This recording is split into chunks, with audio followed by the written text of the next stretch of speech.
හරි. අද මම ඔයාලට කියලා දෙන්න යන්නේ දන්ත පාලං එහෙම නැත්නම් ඩෙන්ටල් බ්‍රිජ්ස් කියන ඒවා සම්බන්ධයෙන්. ශ්‍රී ලංකාව ඇතුලේ විශේෂයෙන්ම බස්නාහිර පළාතෙන් පිට පළාත්වල සාමාන්‍ය මිනිස්සු අතර දන්ත වෛද්‍ය ප්‍රතිකාර ක්‍රම සම්බන්ධයෙන් තියෙන දැනුම ගොඩක් අඩුයි. විශේෂයෙන්ම ග්‍රාම්‍ය ප්‍රදේශවල මිනිස්සු ඉස්පිරිතාලකට ගිහිල්ලා දන්ත වෛද්‍යවරයෙක්ව හම්බ වෙන්නේ එයාලට ඉවස ගන්න බැරි දත් කැක්කුමක් ආව විතරයි. ඒ ගිහිල්ලත් ගොඩක් වෙලාවට කියන්නේ දොස්තර මහත්තයා මගේ මේ දත ගලවලා දාන්න කියලා. ඊට අමතරව තියෙන ප්‍රතිකාර ක්‍රම සම්බන්ධයෙන් නැත්නම් ඊට අමතරව තියෙන විකල්ප ක්‍රම සම්බන්ධයෙන් සාමාන්‍ය මිනිස්සුන්ට අවබෝධයක් නැහැ. ඒකට ප්‍රධාන හේතුව තමයි දන්ත වෛද්‍ය ප්‍රතිකාර ක්‍රම සම්බන්ධයෙන් ශ්‍රී ලංකාවේ මිනිස්සුන්ට තියෙන අඩු දැනුම. ඉතින් අපි මේ වගේ වීඩියෝ කරන ප්‍රධාන බලාපොරොත්තු තමයි සමාජය දන්ත වෛද්‍ය ප්‍රතිකාර ක්‍රම සම්බන්ධයෙන් දැනුවත් කරන එක. හරි, ඉතින් අද අපි කතා කරන්නේ දන්ත පාලම් සම්බන්ධයෙන්. අපි මුලින්ම කතා කරමු දන්ත පාලමක් කියන්නේ මොකක්ද? ඊට පස්සේ මොනවාට දන්ත පාලම් වර්ග? ඒ වගේම මේ දන්ත පාලමක් අපේ කටට එහෙම නැත්නම් අපේ දත් වලට කොහොමද මේක සම්බන්ධ කරන්නේ? දන්ත පාලමක් එහෙම නැත්නම් ඩෙන්ටල් බ්‍රිජ් එකක් සම්බන්ධ කරාට පස්සේ අපි මොන වගේ දේවල් සම්බන්ධයෙන්ද සැලකිල්ලක් දක්වන්න ඕනි? මේ දන්ත පාලම් වල තියෙන වාසි මොනවාද? අවාසි මොනවාද? ඒ වගේම දන්ත පාලම් කියන ප්‍රතිකර්මය අපි මේක පුද්ගලික අංශයෙන් කරගන්නවා නම් අපිට සාමාන්‍යයෙන් කීයක් වගේ මුදලක් වියදම් වෙන්න පුළුවන්ද? මේ දේවල් අද අපි වීඩියෝ එකේ කතා කරන්න යනවා. හරි, පළවෙනිම ප්‍රශ්නේ. මොකක්ද ඩෙන්ටල් බ්‍රිජ් එහෙම නැත්නම් දන්ත පාලමක් කියලා කියන්නේ? අපිට අපේ කටේ දතක් හෝ දත් කීපයක් අහිමි වුණොත් ඒ නැති වෙච්ච දත වෙනුවට එහෙම නැත්නම් ඒ දත රීප්ලේස් කරන්න තියෙන ප්‍රතිකාර ක්‍රමවලින් එක ක්‍රමයක් තමයි ඩෙන්ටල් බ්‍රිජ් එහෙම නැත්නම් දන්ත පාලම් කියලා කියන්නේ. මේකට කලින් කරපු ඩෙන්ටල් ඉම්ප්ලාන්ට් කියන වීඩියෝ එකේදී මම ඔයාලට කිව්වා අපිට අපේ කටේ දත අහිමි වුණොත් ඒ දත වෙනුවට අපිට කරන්න පුළුවන් ප්‍රතිකාර ක්‍රම කීපයක් තියෙනවා කියලා. ඒ අතරින් පළවෙනි ක්‍රමය තමයි removable appliance නැත්නම් partial denture නැත්නම් ඔයාලා දන්න අපි කියන දත් ඇඳක් කියලා. ඒ කියන්නේ අපිට ගලවලා සම්බන්ධ කරන්න පුළුවන් දේවල්. ඊට පස්සේ අපි කතා කළා dental implant එහෙම නැත්නම් දත් සිටීම නැත්නම් දත් බද්ධ කිරීම ගැන. අන්න ඒ ප්‍රතිකාර ක්‍රම දෙක අතර තියෙන ප්‍රතිකාර ක්‍රමයක් තමයි මේ dental bridge නැත්නම් දන්ත පාලම් කියලා කියන්නේ. හරි, දැන් අපි කතා කරමු කොහොමද මේ දන්ත පාලමක් අපේ දත් වලට සම්බන්ධ කරන්නේ කියලා. මොකද්ද මේකේ ප්‍රොසීඩියර් එක? හරි, මම ඔයාලට මේක කරන විදිහ මේ වගේ වීඩියෝ එකකින් පැහැදිලි කරන්නම්. එතකොට ඔයාලට මේක තේරුම් ගන්න ලේසියි. හරි, ඔයාලට දැන් මෙතන පේනවා ඇති මේ පුද්ගලයාගේ එක දතක් අහිමි වෙලා තියෙනවා කියලා. එතකොට අපි මුලින්ම කරන දේ තමයි මේ අහිමි වෙච්ච දතට දෙපැත්තෙන් තියෙන දත් දෙක. ඒ කියන්නේ මේ ඉස්සරහින් සහ පිටිපස්සෙන් තියෙන දත් දෙක අපිට දන්ත පාලම සවි කරගන්න සුදුසු විදිහට අපි සකස් කර ගැනීමක් කරන්න ඕනි. ඒකට අපි කරන්නේ මේ වගේ මැෂින් එකක් අරගෙන ඒ ඉස්සරහින් සහ පිටිපස්සෙන් තියෙන දත් දෙක වටේට අපි මේක අඩු කරගන්නවා. හරි, අපි දැන් මේ විදිහට ඉස්සරහා සහ පිටිපස්සේ දත් දෙක සකස් කරගන්නේ අපි මේ සකස් කරගන්න දත් දෙකට තමයි මේ දන්ත පාලම කියන එක සම්බන්ධ කරන්නේ. අපි මේ විදිහට සම්බන්ධ කරන දන්ත පාලම ඔයාටම සුවිශේෂීව නැත්නම් ඔයාටම ආවේනිකු දන්ත පාලමක්. ඒ කියන්නේ අපි ඔයාට සකස් කරන දන්ත පාලම වෙන patient කෙනෙක්ට එහෙම නැත්නම් වෙන රෝගියෙක්ට සම්බන්ධ කරන්න බෑ. ඒකට හේතුව තමයි අපි දැන් මේ සකස් කරගත්ත දත් දෙක අතර තියෙන දුර ප්‍රමාණය සහ ඔයාගේ දතේ උස කියන දේවල් මත පදනම්ව තමයි අපි දන්ත පාලමක් සකස් කරන්නේ. අපි දැන් මේ විදිහට දත් දෙක සකස් කරගත්තට පස්සේ අපි මෙතන අච්චුවක් එහෙම නැත්නම් අපි කියන ඉම්ප්‍රෙෂන් එකක් ගන්නවා කියලා. අපි එහෙම අච්චුවක් එහෙම නැත්නම් ඉම්ප්‍රෙෂන් එකක් අරගෙන ඒක ඩෙන්ටල් ලැබ් එකට යවලා ඩෙන්ටල් ලැබ් එකෙන් තමයි අපිට දන්ත පාලම සකස් කරලා නැවත එවන්නේ.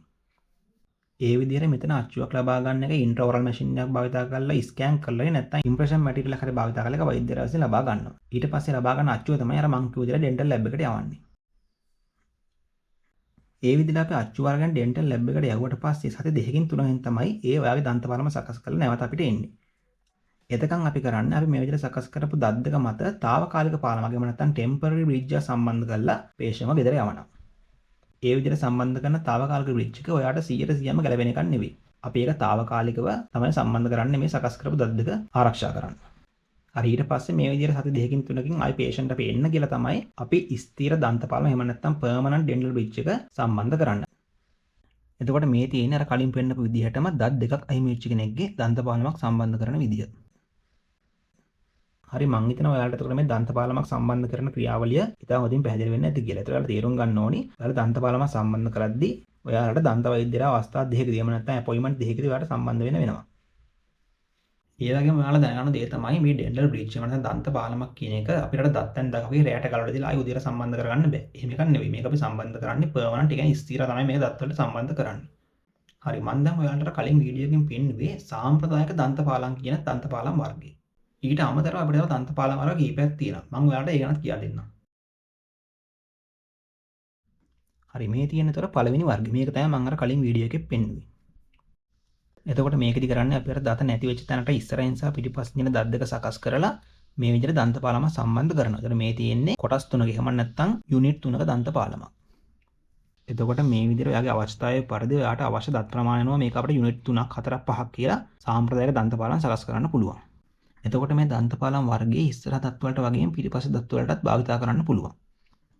විශේෂයෙන්ම පිටිපස්ස දත් එහෙම නැත්නම් හක්ක දත් වල අපි භාවිතා කරන්නේ මේ වගේ ට්‍රැඩිෂනල් නැත්නම් සාම්ප්‍රදායික දන්ත පාලම්. ඒකට හේතුව තමයි මේ වර්ගයේ දන්ත පාලම් වලට සාමාන්‍ය පීඩනයක් දරා ගන්න පුළුවන්. ඒ කියන්නේ අපි කෑම හපලා කද්දී මේ දන්ත පාලම් වලට ප්‍රශ්නයක් වෙන්නේ නැහැ. මේ තියෙන්නේ ඊළඟ දන්ත පාලම් වර්ගය. මේ ක්‍රමයේදී අපි අර කලින් කතා කර සාම්ප්‍රදායික දන්ත පාලම් වගේ දතක් නැති වෙච්ච තැනකට දෙපැත්තෙන් තියෙන දත් දෙක අපි අර විදිහට සකස් කරන්නේ නැහැ. මේකෙදී අපි කරන්නේ අපි මේ සම්බන්ධ කරන කෘත්‍රිම දතට සම්බන්ධ වෙලා තියෙන පියාපත් වගේ කොටස් දෙකක් අර දත නැති තැන තියෙන දෙපැත්තේ දත් දෙකේ පිටිපස්සට සම්බන්ධ කිරීම නැත්නම් ඇලවීමක් තමයි සිද්ධ කරන්නේ. මේ වර්ගයේ දන්ත පාලම් අපි ගොඩක් භාවිතා කරන්නේ ඉස්සරහ දත්වල. ඒ කියන්නේ අපි කියනවා ස්මයිල් සෝන ගහම නැත්නම් අපි hina වෙද්දී පේන කොටස් වලට තමයි අපි සම්බන්ධ කරන්නේ. ඒකට හේතුව තමයි මේ වර්ගයේ දන්ත පාලම් වලට ගොඩක් ලොකු පීඩනයක් දරා ගන්න බෑ. ගොඩක් ලොකු පීඩනයක් දරා ගන්න අවශ්‍ය නම් අපි ඒකට සම්බන්ධ කරන්නේ අර කලින් පෙන්නපු විදිහට සාම්ප්‍රදායික දන්ත පාලම්. නමුත් මෙම ක්‍රමයේ තියෙන වාසිය තමයි අපිට සම්පූර්ණයෙන් අර දෙපැත්තේ දත් දෙකේ වටේටම අපිට කපන්න අවශ්‍යතාවයක් වෙන්නේ නැහැ. පොඩ්ඩක් පිටිපස්සෙන් කපලා අපිට දත අලව ගන්න පුළුවන්. හරි එතකොට මේ තියෙන තුන්වෙනි දන්ත පාලම් වර්ගය. මේකෙදි ඔයාලට පේනවා ඇති අපි අර කලින් කතා කරපු සාම්ප්‍රදායික දන්ත පාලම් වල වගේ අපි දතක් නැති වෙච්ච තැන දෙපැත්තෙන් යන දත් දෙක කිරීම සිද්ධ කරන්නේ නැහැ. එක දතකට විතරයි අපි මේ සම්බන්ධ කරන්නේ. මේ වර්ගයේ දන්ත පාලම් වලටත් අර සාම්ප්‍රදායික දන්ත පාලම් තරම්ම පීඩනයක් දරා ගන්න බෑ. හරි මම හිතනවා ඔයාලට දන්ත පාලම් වර්ග සම්බන්ධයෙන් අවබෝධයක් ඇති කියලා. හරි එතකොට මේ කතා කරපු දන්ත පාලම් වර්ග වලට අමතරව තව දන්ත පාලම් වර්ගයක් තියෙනවා. අපි ඒකට කියනවා implant supported dental bridge. එහෙම නැත්නම් implant මගින් සම්බන්ධ වෙන දන්ත පාලම්. මම මේ කියපු implant supported dental bridge එහෙම නැත්නම් implant මගින් සම්බන්ධ වෙන දන්ත පාලම් අනෙකුත් දන්ත පාලම් වලට සාපේක්ෂව වැඩි කාලයක් තියාගන්න පුළුවන්. හරි දන්ත පාලමක් සවි කරාට පස්සේ අපි අපේ මුඛ සෞඛ්‍ය සම්බන්ධව වෙනතට වඩා වැඩිපුර හිතන්න ඕනේ. ඒ වෙනුවෙන් අපිට මොනවද කරන්න පුළුවන් කියලා මම ඔයාලට කියා දෙන්නම්. පළවෙනි කාරණේ තමයි ෆ්ලෝරයිඩ් සහිත දන්තාලේපකින් දවසට දෙපාරක් අපි අනිවාර්යෙන් හොඳට දත් මදින්න ඕනේ. කටේ තියෙන සාමාන්‍ය දත් වගේම අපේ දන්ත පාලමත් ටූත් බ්‍රෂ් එකෙන් හොඳට පිරිසිදු කරන්න ඕනේ. ඊට අමතරව ඩෙන්ටල් ෆ්ලොස් එකක් කරලා නැත්නම් වෝටර් පික් එකක් කරලා නැත්නම් වෝටර් ෆ්ලොස් එකක් හරි භාවිතා කරලා දන්ත පාලම යට හොඳින් පිරිසිදු කරගන්න එක වැදගත්. ඒකට හේතුව තමයි දන්ත පාලම යට මැලියම් සහ කැමර දෙන්න අවස්ථාව වැඩි.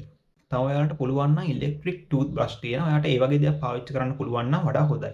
ඊට අමතරව ඔයාලට මවුත් වොෂ් එකක් වගේ දේකුත් පාවිච්චි කරන්න පුළුවන්. ඊළඟ කාරණාව තමයි ඔයාගේ මුඛය දන්ත වෛද්‍යවරයෙක්ව මාස 6කට සැරයක්වත් පරීක්ෂා කර ගැනීම. ඒ වගේම මතක තියාගන්න ඔයා ගොඩක් දෘಢ ආහාර එහෙම නැත්නම් ගොඩක් හයිය කෑම අර ඩෙන්ටල් බ්‍රිජ් එකකින් හපන්න යන්න එපා. ඒක ඩෙන්ටල් බ්‍රිජ් එකට වගේ මේක සම්බන්ධ කරලා තියෙන අවට තියෙන දත් දෙකටත් හානියක් වෙන්න පුළුවන්. හරි. දැන් අපි කතා කරමු මේ දන්ත පාලමක තියෙන වාසි මොනවාද අවාසි මොනවාද කියලා. මුලින්ම කතා කරමු වාසි. ඔයාට මේ දන්ත පාලමක් ඔයාගේ කටට සම්බන්ධ කර ගැනීම මගින් ඔයාගේ දත් නැතිව නිසා ඔයාට අහිමිවෙච්ච සිනහ වගේ මේ දත් වලින් සිදුවන කාර්යයක් ඔයාට නැවත ලබා ගන්න පුළුවන්. ඒ කියන්නේ අපිට ලස්සනට හිනහ වෙලා ඉන්නේ. ඒ වගේම කතා කරන්න, ඒ වගේම කෑම කන්න මේ දත් ඕනේ. ඉතින් මේ දන්ත පාලමක් සම්බන්ධ කිරීම මගින් ඔයාට මේ හැකියාවන් ආයෙත් ලබා ගන්න පුළුවන්. ඊළඟ වාසිය තමයි අපි දතක් ගලවලා නිකම්ම තියෙන ඇරියොත් ඒ හිස්තන දෙපැත්තේ තියෙන දත් දෙක කාලයත් එක්ක ඇදවීමකට එහෙම නැත්නම් ඇලවීමකට ලක් වෙන්න පුළුවන්. මේ වගේ දන්ත පාලමක් සවි කරාට පස්සේ ඒ විදිහට සිද්ධ වෙන ඇදවීම අපිට නතර කරන්න පුළුවන්. ඒ වගේම අපි මේක මූලික පැත්තෙන් බලුවොත් දත් සීටුවීමකට එහෙම නැත්නම් ඩෙන්ටල් ඉම්ප්ලාන්ට් එකකට සාපේක්ෂව දන්ත පාලමකට සදායන වේදම ගොඩක් අඩුයි. දන්ත පාලමක් සවි කිරීමේ තියෙන ඊළඟ වාසිය තමයි මේක අපිට ඉක්මනින් කරන්න පුළුවන් ප්‍රතිකාරයක්. ඒ කියන්නේ අපි අර කලින් කතා කරපු ඩෙන්ටල් ඉම්ප්ලාන්ට් එහෙම නැත්නම් දත් සවි කිරීම වගේ මාස ගණනක් ඉන්න ඕනේ නැහැ. පේෂන්ට් මේක සති 3ක් වගේ කාලයක් ඇතුළත සම්පූර්ණ ට්‍රීට්මන්ට් එක ඉවර කරගන්න පුළුවන්. දන්ත පාලම් වල තියෙන ඊළඟ වාසිය තමයි මේක ඇවිල්ලා දිගු කාලීන ස්ථිර විසඳුමක්. ඒ කියන්නේ අපිට මේක දත්තෙන් දක් වගේ නිතර නිතර ගලව ආයි දාන්න ඕනේ නැහැ. අපි මේක ස්ථිරව සම්බන්ධ කරාට පස්සේ අවුරුදු 10ක් වගේ වැඩියෙන් වුණත් අපිට දන්ත පාලමක් තියාගන්න පුළුවන්. ඔයා නිවැරදිව මුඛ සෞඛ්‍ය ක්‍රම පාවිච්චි කරනවා නම්. හරි දැන් අපි කතා කරමු දන්ත පාලම් වල තියෙන අවාසි මොනවද කියලා. දන්ත පාලම් වල තියෙන පළවෙනිම අවාසිය තමයි අපිට දන්ත පාලම සම්බන්ධ කරන්න ඔයාගේ අර නැති වෙච්ච දතට ඉස්සරහින් සහ පිටිපස්සෙන් තියෙන දත් දෙකේ උඩ මිස්තර නැත්නම් අපි කියන වෙනම ලය කියලා ඒක මිලිමීටර් එකක් විතර අපිට ඉවත් කරන්න සිද්ධ වෙනවා. එතකොට අපි මේ විදිහට දන්ත පාලම සම්බන්ධ කරන දත් දෙකටම හෝ දත් දෙකෙන් එකකට ස්නායු පිරවීමක් කරන්න වෙලා තියෙනවා නම් එහෙම නැත්නම් ඒ දත්වල විශාල වශයෙන් කුහර තියෙනවා නම් ඔයාට ලොකුවට හිතන්න දෙයක් නැහැ. මොකද කොහොමත් ඔයාට ඒ දත් සඳහා ප්‍රතිකාර අවශ්‍යයි. ඒ නිසා දන්ත පාලමක් ලබා ගැනීම මගින් ඒ දත් සඳහා ප්‍රතිකාර ලබා ගන්න පුළුවන්. නමුත් මෙතන ගැටලුව තියෙන්නේ අපේ දන්ත පාලම සම්බන්ධ කරන ඔයාගේ දත් දෙක කිසිම ප්‍රශ්නයක් නැත්නම් ඒ දත් දෙක ඊටාම නිරෝගී දත් දෙක ගන්නා. ඒ දත් දෙකේ උඩම ස්තරය අර විදිහට කපලා අයින් කරන එක කරන්න ඕන දෙයක්ද කියලා ඔයා හිතලා බලන්න ඕනි. මොකද ඔයා නැති වෙච්ච එක දතක් ආයි ලබා ගන්න ඔයාගේ තියෙන නිරෝගී දත් දෙක අර විදිහට කපන එක හරිද කියලා ඔයා හිතන්න ඕනි. මොකද මං එහෙම කියන්නේ හේතුව තමයි ඔයාට ඒ දත් දෙකට අතවත් තියන්නේ නැතුව නැවත දතක් ලබා ගැනීමට ප්‍රතිකාර ක්‍රමයක් තියෙනවා. ඒකට තමයි අපි කිව්වේ ඩෙන්ටල් ඉම්ප්ලාන්ට් එහෙම නැත්නම් දත් සිටුවීම නැත්නම් දත් බද්ධ කීම. මම ඒ සම්බන්ධව වෙනම වීඩියෝයක් කරලා තියෙනවා. එතකොට මේ වගේ ප්‍රතිකාර ක්‍රමයක් තියෙද්දි මේ වගේ එකක් කරනවා නම් ඔයා ඒ ගැන හිතලා බලන්න ඕන. නමුත් මේක බලපාන ප්‍රධාන ප්‍රශ්න තමයි මූලිකම තත්ත්වය. මොකද ඩෙන්ටල් ඉම්ප්ලාන්ට් එකක් කරන්න ඩෙන්ටල් බ්‍රිඩ්ජ් එකට සාපේක්ෂව ඉතා වැඩි මුදලක් වැය වෙනවා. ඒ වගේම තමයි මම ඔයාලට කලින් වීඩියෝ එකේදී කිව්වා ඩෙන්ටල් ඉම්ප්ලාන්ට් කියන එක හැමෝටම කරන්න බෑ. ඔයා ඩෙන්ටල් ඉම්ප්ලාන්ට් එකක් කරනවා නම් ඔයාට තියෙන්න ඕන සුදුසුකම් කීපයක් තියෙනවා. මම ඒ සම්බන්ධයෙන් කලින් වීඩියෝ කතා කරලා තියෙනවා ඩෙන්ටල් ඉම්ප්ලාන්ට් කියන වීඩියෝ එකේදී.